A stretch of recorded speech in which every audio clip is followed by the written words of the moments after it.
Autour de la table, les membres désormais officiels de l'Union départementale des élus socialistes et républicains d'Indre-et-Loire.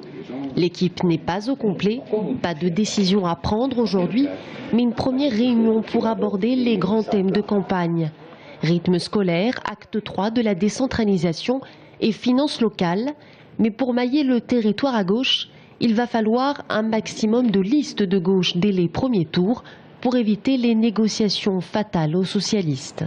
La cartographie n'a pas été faite, mais on doit le faire aussi avec les différentes sections du Parti socialiste, des gens du Parti radical, et puis qu'on puisse, radical de gauche, qu'on puisse faire le point sur là où des vocations naîtraient, mais où il n'est pas facile de faire une liste, où les questions doivent être réglées, trouver la parité, trouver les bons équilibres, puis trouver des femmes et des hommes qui veulent y aller. Parce que quand on fait une liste, il faut trouver des femmes et des hommes qui vont jusqu'au bout du mandat, qui ne sont pas simplement là le jour de l'élection, mais qui travaillent pendant 6 ans.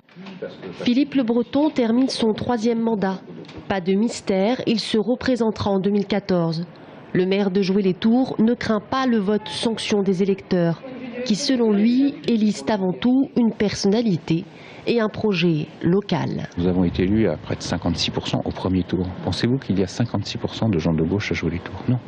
Et je rencontre des gens de droite qui me disent non, on vote pour vous parce qu'on vous connaît, on connaît les valeurs que vous portez, on connaît l'engagement que vous avez pour la ville.